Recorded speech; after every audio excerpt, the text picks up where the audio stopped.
స్వాగతం. ప్రతి సంవత్సరం జూన్ 21న జరుపుకునే యోగా దినోత్సవం సందర్భంగా మనం యోగా ప్రాముఖ్యత, దాని చరిత్ర మరియు దాని అనేక ప్రయోజనాల గురించి తెలుసుకుందాం.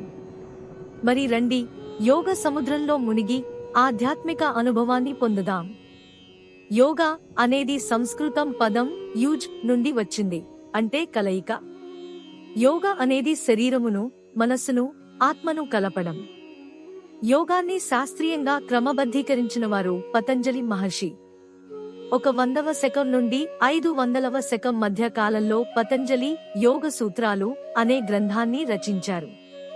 పతంజలి యోగ సూత్రాలు 4 అధ్యాయాలుగా విభజింపబడ్డాయి: సమాధిపద, సాధనపద, విభూతిపద, కైవల్యపద.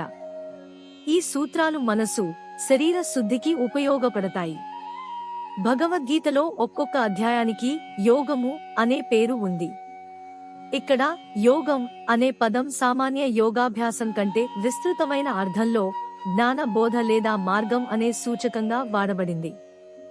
యోగంలో ప్రధానంగా 4 భాగాలు ఉంటాయి: కర్మయోగ, జ్ఞానయోగ, రాజయోగ, భక్తియోగ.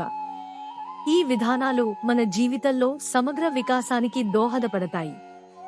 భారతీయ సంప్రదాయాలలో, ముఖ్యంగా హఠయోగంలో ఎన్నో యోగాసనాలు ఉన్నాయి. వీటిలో పద్మాసనం, సిద్ధాసనం, శవాసనం ముఖ్యమైనవి. ఈ ఆసనాలు శరీరారోగ్యానికి, మానసిక ప్రశాంతతకు దోహదపడతాయి. ప్రాణాయామం అనేది శ్వాస నియంత్రణ. సూర్యభేదన, ఉజ్జాయి, శీతలి వంటి అనేక విధానాలు ఉన్నాయి. ఇవి మన శరీరాన్ని, మనస్సును శుద్ధి చేస్తాయి. ధ్యానం యోగాలో ప్రధాన భాగం. ఇది మనస్సును శాంతపరచి ఏకాగ్రతను పెంపొందిస్తుంది. ధ్యానం వలన మన ఆత్మ సంతృప్తి పొందుతుంది. యోగం అనేక ఆరోగ్య ప్రయోజనాలను కలిగిస్తుంది.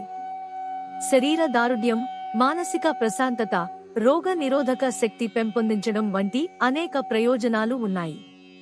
ప్రతి సంవత్సరం జూన్ 21న యోగా దినోత్సవం జరుపుకోవడం ద్వారా యోగా యొక్క ప్రాముఖ్యతను గుర్తు చేసుకుంటాం. యోగా చేయడం ద్వారా మన ఆరోగ్యాన్ని మెరుగుపరుచుకోండి.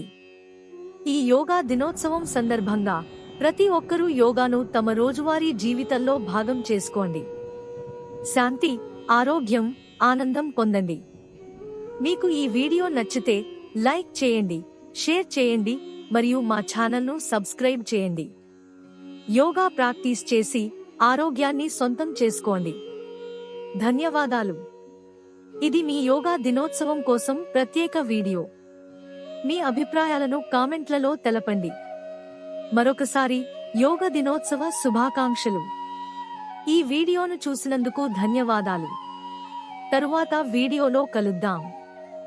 నమస్తే.